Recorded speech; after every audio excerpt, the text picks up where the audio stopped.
Hey guys, welcome back. I hope you're having an amazing day. Let's get right into the stories. The first one is an entitled People Story. Moving into an HOA neighborhood was a decision I made with much trepidation. I had heard of the horror stories surrounding these communities, but I thought that my experience would be different. Unfortunately, my optimism was short-lived, and my dream home quickly turned into a nightmare. I had purchased a foreclosed home at a reasonable price, and I thought I had made a great investment. However, I soon realized that the house was in a state of neglect, and the damage was lurking behind the walls. The inspector had failed to notice any problems, and I had no idea what I was getting myself into. It was a typical Friday afternoon when I got a call from my neighbor informing me that water was flowing out of my garage. I was out of town at a wedding, so I couldn't get home immediately. When I finally arrived back home, I was greeted with a scene of utter chaos. My neighbor had done his best to save my home by shutting off the water, but the damage had already been done. The insurance inspector discovered that the water heater and some of the pipes had burst on the second story. He also found that the HOA had recently done some patchwork on the pipes that caused the water damage. The patchwork was not only poor quality, but it was also cleverly hidden, making it hard to spot. It was clear that the HOA had neglected my home for quite some time. The damages were extensive, and the cost of repairs ran into the tens of thousands of dollars. Most of my furniture was ruined, and the walls, baseboards, and subfloor had to be replaced. It was a stressful and overwhelming situation. When I tried to discuss the matter with the HOA board, they were dismissive and refused to take any responsibility for the damages. They insinuated that I was to blame and that I had made the patchwork myself. It was clear that they were not interested in helping me, and I felt helpless. The situation only got worse when the board leader accused me of violating rules by having a portable dumpster and storage pod in my driveway. They imposed a fine on me, and I was left with no choice but to remove them.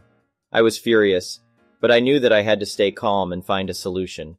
Despite the fines, I continued to keep the portable dumpster and storage pod in my driveway, hoping that the board would see reason. One day I woke up to find that the dumpster was missing. I immediately contacted the rental company, but they had no record of it being removed. I was confused and frustrated, but I knew that something was amiss. I did some digging around and eventually found out that the board leader had taken the dumpster, emptied it, and placed it in my neighbor's driveway. I was livid. I knew that I had to take action, but I wasn't sure how. After much contemplation, I decided to sue the HOA for the damages to my home and the theft of the dumpster. It was a long and arduous process, and I had to hire the best lawyer I could find. I had multiple sources to back up my claim, and the evidence was overwhelming. The court ruled in my favor, and I was awarded a fair amount of money in damages. The board leader was forced to resign, and I felt like justice had been served. However, the story doesn't end there. A few months later, I received an update from a friend who still lived in the neighborhood. Apparently, the HOA had been exposed for multiple instances of neglect and theft, and several board members had been indicted. It turned out that they had been siphoning money from the community's funds and using it for their personal gain. It was satisfying to hear that justice had been served and the HOA was finally held accountable for their actions. It was also revealed that the HOA had a long history of neglecting their responsibilities, and many homeowners had suffered due to their negligence. The community was in chaos, and many homeowners were left to deal with the consequences of the HOA's mismanagement. However, the situation slowly improved and a new board was elected. They were committed to making positive changes and restoring the community's trust. As for me, I was glad to have moved out of the neighborhood and put the whole ordeal behind me. I learned a valuable lesson about the dangers of HOA neighborhoods and the importance of doing proper research before making a home purchase. But the story doesn't end there. A few years later, I received a surprising call from my lawyer. It turned out that the HOA had filed for bankruptcy, and they were unable to pay the damages they owed me. I was devastated. It felt like justice had been taken away from me. However, my lawyer had a solution. He had discovered that the board leader who had caused me so much trouble had a considerable amount of assets in her name. He suggested that we go after her personally and try to recover the damages owed to me. I was hesitant at first, but I knew that it was my only chance to get some form of justice. We pursued legal action against her, and after a long battle, we were able to recover a significant amount of the damages owed to me. It was a bittersweet victory, but I was grateful to my lawyer for his persistence and dedication. It was a reminder that sometimes justice takes time, but it's worth fighting for. The next one is a pro-revenge story. Let me start by saying never purchase a house in an HOA. It is a complete mess that should be regulated and illegal. If I had known about HOAs when I bought my first home, I would have never purchased it in one. My wife and I purchased our first home when we were 24 and 25. We spent months looking at houses and areas trying to find a forever home in a good district for potential future kids, etc. We finally found the perfect one at a decent price. At first, everything was great, a super nice neighborhood and decent neighbors. Well, a few months after buying the house, we rented an RV to go on a trip and parked it in the driveway for 3 days leading up to the trip to pack it and for me to learn how half of the things in it worked. Well, this is when we learned that HOAs are absolutely crazy, and our neighbor was on the board of our local HOA. Within an hour of it being parked, he got home and stormed over, demanding we remove it from his neighborhood or he would have it towed and fine us for every hour it was there. Myself, being the average and normal person, told him kindly to get out of my driveway and told him if he returns, I'll call the cops because he was screaming like a madman inches from my face. About 3 hours later, a big rig tow truck showed up, and he walked up like he was a god and handed me a plain envelope with a letter inside that pretty much said, by order of the HOA, this RV is to be towed, and a fine of $1,500 for violating their rules. While Mr. Crazy board member might not listen to reason, the tow truck guy they found wasn't so fond of entering my driveway and towing a vehicle when I told him if he comes on the property, I'll call the cops. Once the tow truck driver decided he was done being involved in this mess, he left and the neighbor went even more crazy and stormed off. I called my friend to get his dad's number because he's an attorney to ask him about this insane letter and fine I just received and to ask him for some legal advice. After speaking to his father, he told me to come down, write him a $500 check, and bring along all the papers I received when purchasing the home and the current letter I just received. The next day, he had a very friendly letter sent to my neighbor and the HOA board, basically telling my neighbor to leave us and our property alone. I then continued to receive fines of $1,500 a day in plain envelopes not postmarked, stuffed into my mailbox, which I then turned over to my friend's father, and each time he sent another set of letters and contacted USPS to report the incidents. Turns out putting mail into people's mailbox is a crime, who knew? Well, we decided to go on our week-long trip across the state and mildly forget about it all. Kind of upset I had to spend $500 to have an attorney send letters, but that's what they do. Fast forward to us returning from the trip, and the RV was back in our driveway for 2 days so we could unload clean, then return it. Again, each day more envelopes were stuffed into our mailbox, and more visits to our attorney, more letters sent, and more incidents reported to USPS. Well, here's where the fun really begins. Turns out Mr. Crazy finally gives me a summons to appear before the board. My attorney said this is crazy illegal because what they've done is use what looks like an actual legal document improperly to summon me to the board. Another $500 to the attorney, and we wait for the date they made, a Tuesday at 10 a.m. They attempted to keep my attorney out of the room on some board privacy rule, but quickly shut the hell up when he began going over their own rules that they were violating to them. Deep in this HOA book are some very nicely worded rules and stuff outlining what makes board members ineligible and how they cannot serve if they commit certain infractions. Well, guess what Mr. Crazy Neighbor has done? Committed several of them, all documented. Also, the cherry on top is that if 51% of the HOA members vote to dissolve the HOA, it all goes away. Well, it happens my wife worked part-time from home during this mess, and had all the free time in the world to begin a disband the HOA campaign. Over the course of the next 2 months, she went around and really began to get to know our neighborhood really well. Turns out a lot of people dislike the HOA and the power-hungry seniors who act like dictators that run it. The HOA attempted to stall everything by holding no meetings, another HOA violation, and began their own campaign trying to change HOA rules to keep from being ousted, and a fairly racist flyer and letter to everyone explaining the dangers of not having an HOA and all the bad people, blacks and Mexicans that will move in and take over, sell drugs, etc. That our houses would become much less valuable and everything else they could try. Turns out it's extremely fun to use someone's own rules against them. The neighborhood even started a fund that paid us back what it cost us to get the attorney started and the continued costs he had. A few weeks after their failed fear campaign and being forced to hold a meeting, a vote was called by using their own rules. The HOA was no more and all remaining funds were to be dispersed back to the homeowners and members equally. This never happened. Turns out somehow the HOA used all their funds in the course of the last 2 months. About half of the former board members sold their homes and moved, including Mr. Crazy Neighbor. I've spent 3 hours trying to find old news articles because it was reported on mostly due to the racist letters by the HOA, but it was too long ago to find anything. Moral of the whole mess, don't buy a home in an HOA, and if you do, plan to hire an attorney.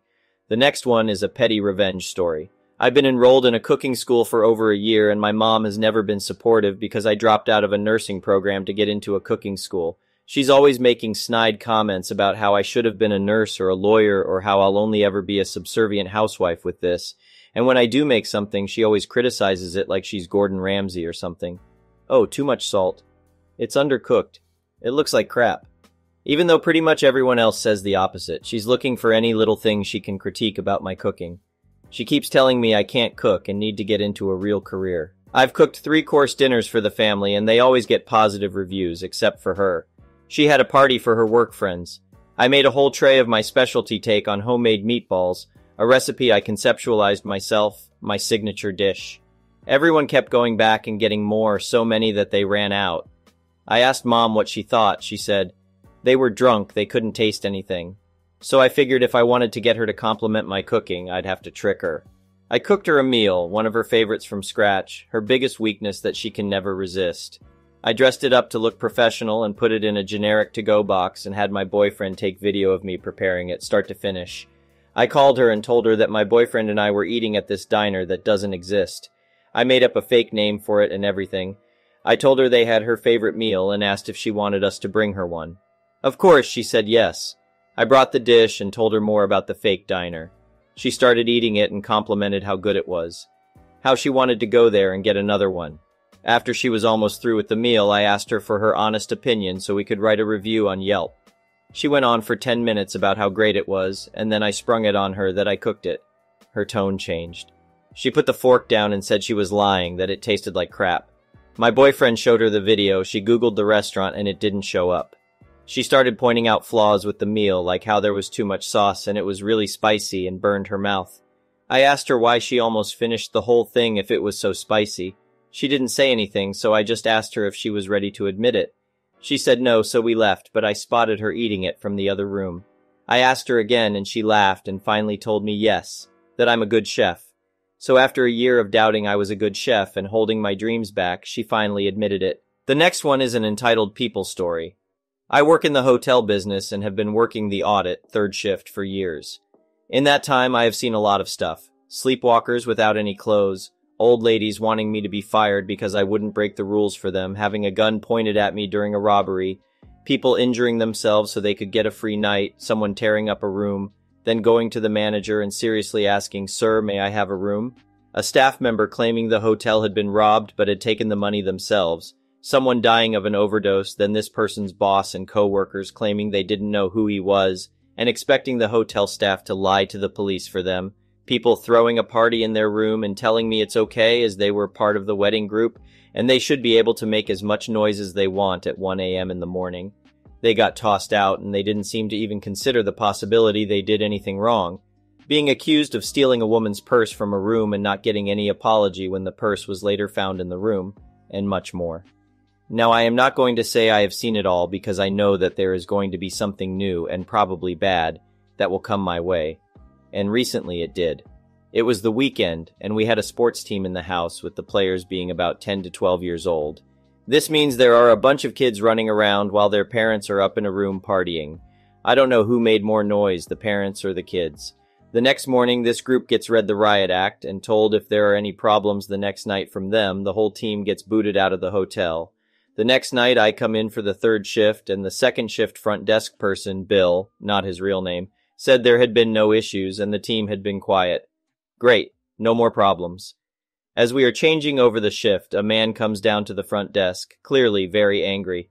We will call him R.A. for Raging A-Hole. R.A. starts off by saying that there was a problem. Kids running all over the place, their parents are out in the hall swearing, and so on. As he is complaining about the parents swearing, he is dropping the F-bomb every 2 or 3 words.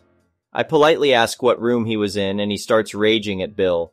Bill tries to say something, but R.A. keeps interrupting him. During this, I am checking the computer and seeing what R.A.'s room number is and basic info on him. Bill, while new, isn't going to let R.A. walk all over him and tells the guy to be quiet and let him talk. And then tells R.A. there hadn't been any complaints until he came down. I tell Bill I'm going to patrol the building and see where the problem is. RA demands to know where I'm going rather loudly, clearly not happy about it. I told him I was going to check on the building, which he said I didn't have to do. I left anyway as RA turned to continue idioting at Bill. I patrol the building and find nothing. Everything is quiet, there are a couple of people walking around, but they aren't making any noise. I get back to the desk and I hear RA telling Bill that he knows there are problems because when he checked in he heard someone complaining about it. Yes, RA is complaining about something that happened the day before he checked in. I tell RA and Bill there were no problems and RA tries to argue. I stress that there wasn't anyone causing problems and he should go back to his room. He finally left muttering under his breath. You would think that was the end of it, right? Nope. About 15 or 20 minutes later, RA comes back down to the desk, claiming there is a problem again. Kids running in the halls, parents swearing, etc. And he is still dropping F-bombs all the time. I tell him there was a problem yesterday and there was not a problem now. He goes into don't you believe me mode, this is a trap. If I say I didn't believe him, he would say I was calling him a liar. He was lying, but saying that is a bad thing, unfortunately. So I told him I believe my eyes, which he didn't have a comeback for. Then he goes back to, you got a problem, and that guy didn't know anything. By this time, I am getting sick of him dropping F-bombs all the time and tell him if he does not stop swearing, I would kick him out and I could do it legally, which is true. My state has a law that you can kick people out of a hotel for excessive swearing. RA was very shocked by that. You're going to kick me out, but what about those kids? Those kids aren't causing me any problems. You are causing me problems. Now, if there isn't anything else, I have another guest to take care of. RA walked away muttering, he's 3 days old, he doesn't know anything. I think he was talking about Bill rather than me. Fortunately, I didn't hear from RA again. Apparently, he thought if I would admit something was wrong, he could get a free room as a result. The next one is an entitled parent story. So, my wife and I have 2 kids, a nearly 3-year-old and an 18-month-old. We won a cruise to the Bahamas for 2 people, meaning the kids couldn't go. My mother volunteered to watch the kids. Great, it's all settled. We're going to get away for a week and have some time for ourselves. As the date approaches, Mom starts talking about having the kids at her house for the week. We told her we were under the impression that she was going to be at our house. All the kids' stuff is here. Our home is a single story and easy to track the kids in. It's significantly closer to all of their doctors for emergencies. We're talking 20 mins versus an hour and a half. And our house is baby-proofed, whereas hers is not. So we said we really felt they should be at our house, and if that didn't work for her, we would make other arrangements. She said our house was fine, but days later she said she would like to be at her house because my siblings who still live with her could help watch the kids. These are the same siblings who we were told needed to be instructed on how to be nice to toddlers, which is why we weren't invited to Thanksgiving. No thanks. We'll get you support through our own channels, people you know and like who can pop in to get you relief and help out. We left for our trip, and as we were showing Mom where everything was and going over food and snacks, she was more interested in playing with the kids than learning where the diapers were. So on day 1 of the trip, my wife used the boat's internet to do a video call to check on the kids. All seemed fine, but my mother told her not to call again for the rest of the trip because it might upset the children. My wife didn't tell me about that part of their conversation right away, but as soon as she did, we called her back. When she answered, she was at her house with the kids, and we could see brand new kids' apparel and paraphernalia in the background. I asked her what happened, and she told me she was really sick and thinks she got norovirus. Super nauseous, it was all she could do to call her brother, who lives 5 minutes from me, to have him pack the kids in my wife's car and drive an hour and a half to her house. So you were so sick that you couldn't watch the kids, but you could drive home in a car that wasn't yours and endanger kids that aren't yours in the event that you pass out or spontaneously start vomiting while on the freeway, potentially killing our children. Why didn't you call the list of people who said they'd come help?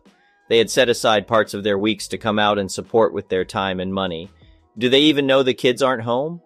Do you know one person is staying in a hotel to be 10 minutes from you in case of emergency? Now they're an hour and a half from home and none the wiser for what's happening. The first thing she said was that she really was sick. I never accused her of not being sick. I doubted it, but I never said it. Then she told me how dare I judge her for her decisions and she doesn't have to justify herself to me and that she doesn't have to watch my kids. I told her to pack my kids up in the car and take them home. Someone else was going to watch them. When she dropped the kids off, she was nasty to their new caretakers and sulked. As soon as I knew the kids were safe, I sent her a message saying she clearly didn't respect us as parents. It doesn't matter how many kids she raised. These are ours. and she sure as hell needed to justify herself and check in with us if she was too sick to do her job. We have the right to know what's going on with our kids, and any sane person would call and ask us what we wanted them to do before packing the kids up and taking them away. If the roles were reversed, she would have absolutely lost her mind, and I know because I've seen it. She didn't need to see the kids again if she was going to go that far out of her way to undermine us and then act like a spoiled child to family and friends when she gets caught. The next day, she replied to the message saying she didn't realize she did anything that was that far out of expected parameters, yeah, her words, and that she recognized that parents had their own rules and she would have to learn ours. Nothing resembling sorry came across in that message or any other. We blocked her on social media and haven't spoken to her since. Thank you for watching. I would really appreciate it if you could like the video and subscribe to our channel if you haven't already. We'll see you again tomorrow.